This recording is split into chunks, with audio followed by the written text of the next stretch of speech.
ને સીતારામ કેમ છો બધા મજામાં જઈશું મારો બ્લોગ તો બધા મજામાં જઈશું તમે તો સવાર થઈ ગઈ છે અને આપણે એની ફર્સ્ટ ગ્લાસ તૈયાર થઈ ગયા છે અને જો સૂરજદા પણ ઉગી ગયા છે અને હવે આપણે શિરાવાનું બની ગયું છે તો આપણે શિરાઈ દેવી અને તો જો દ્રાક્ષનો વેલો છે એ આવડો મોટો છે અને અહીંયા પપૈયું છે અહીંયા જો ફરજો છે ઢોર બાંધ્યા છે અહીંયા હવે આપણે શિરાવીને પછી વાડીએ જવા જેવી આપણે જો ઘરેથી વાડીએ આવી આવ્યા છીએ અને આપણે જાય પત્તાના કેરોમાં મગ સાટ્યા તો જો આવડે મગ થયા છે અને એમાં ગુવાર છે અને આવડે ઝાડ થઈ છે અને અત્યારમાં જો થળિયા છે એનો ભરવાનો છે તો બધા ભરવા મળ્યા છે એટલે થળિયા રહ્યા હતા અડધા કાલ ફરી લીધા હતા અને અમારે બે નંબર મળ્યા એક્ઝામ છે તો આવ્યા છે એનું થઈ ગયું રહી જાય એટલે આવ્યા એટલે જો થળિયા ફરવાનું બચી છે તો આપણે પણ હવે અંબાવા મળી થોડું જો છેલ્લા થળિયાનું હાંટ્યું છે હવે આ થળિયા આપણે અંબાઈ દઈએ પેલો પાછો હતો એ અને હવે ભરાઈ જશે જલપદીને જાય અંબાવે ચલો છે હવે થોડિયાનું ભરાઈ જશે બેન ચલો પથરો છે અને આ પાછળ આપણે વાડીએ નાખવાનો છે 9 વાઈ જાય તો આપણે ફરી નાખ્યું થળિયાનો ભરજો કમ્પ્લેટ ભરાઈ જશે એટલું થયો અને કાલે એક ભીરો હતો અને આજે બે છે અને હવે ઘરે નાખવા જવાનું છે તો આપણે જો ચા પી લેવી અને નાસ્તા પાણી કરી લેવી નાસ્તા પાણીમાં છે ટેટી છે આજે ટેટી લાવે ખાવાની છે એ જો આમાં બે પડી છે ટેટી અને મારું ફચો વાળે ઘરે જતા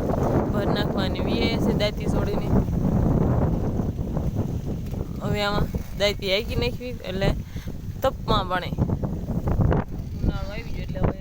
જમીન આપણે નવી કરવી પડે અને હવે દાંતી બાંતી હાકી નાખવી એટલે તપી જાય હારી અને પછી પાક પણ સારો થાય અને હવે તો આપણે નાસ્તો કરી લેવી હાલો બધા ટેટી ખાવા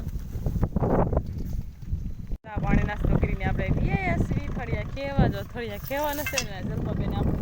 સીપીઓ પકડી દીધું છે અને એ બધા જો ભેગા કરે છે વાહે અને મારો પાસે જો દાદી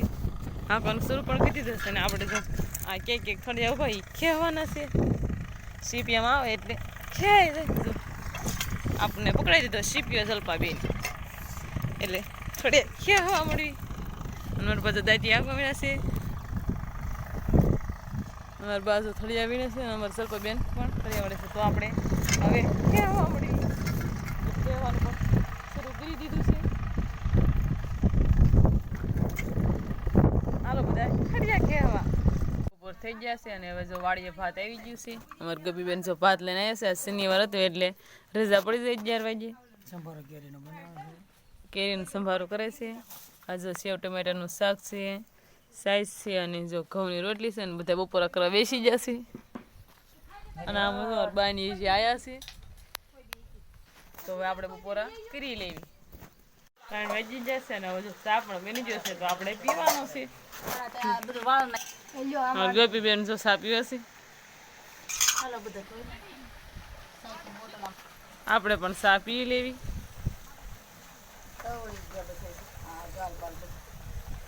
આમ જો કાલા ફોલવા જલપાબેન જવા દીધો છે આપણે પણ જવા દીધી ઝીંડવા ફોલવા મોટર શરૂ કરી દીધી છે ને અમારે જલપાબેન તો પાણી વાળે છે જાહેરમાં જાય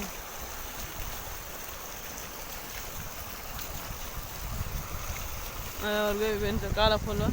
જાય છે આપણે પણ જવા દી બળદને નીર નાખી દીધી છે મારા પાછો હવે ખેતી કરવા માંડ્યા છે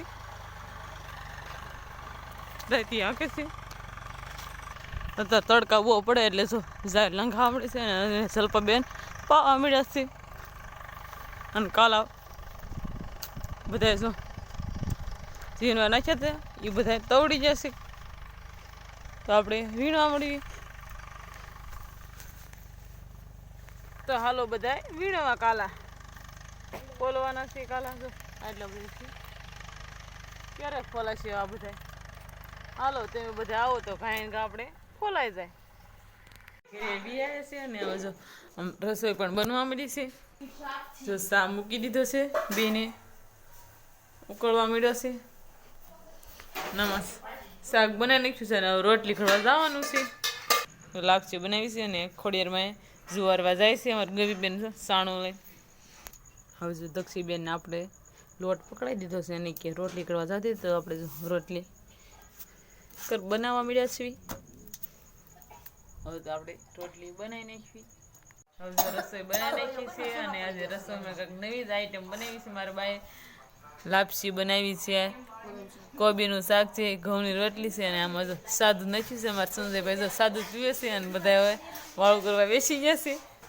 તો આપણે પણ વાળું કરી લેવી. તો આજનો દિવસ કંઈક આપણે આવો રહ્યો. કોમેન્ટમાં કહેજો કેવો લાગ્યો. પસંદ આવ્યો તો લાઈક કરજો, શેર કરજો અને ચેનલ પર નવા હોય તો વિડીયોને સબસ્ક્રાઈબ કરી નાખજો. ફરી મળીશું નવા બ્લોગમાં. બાય.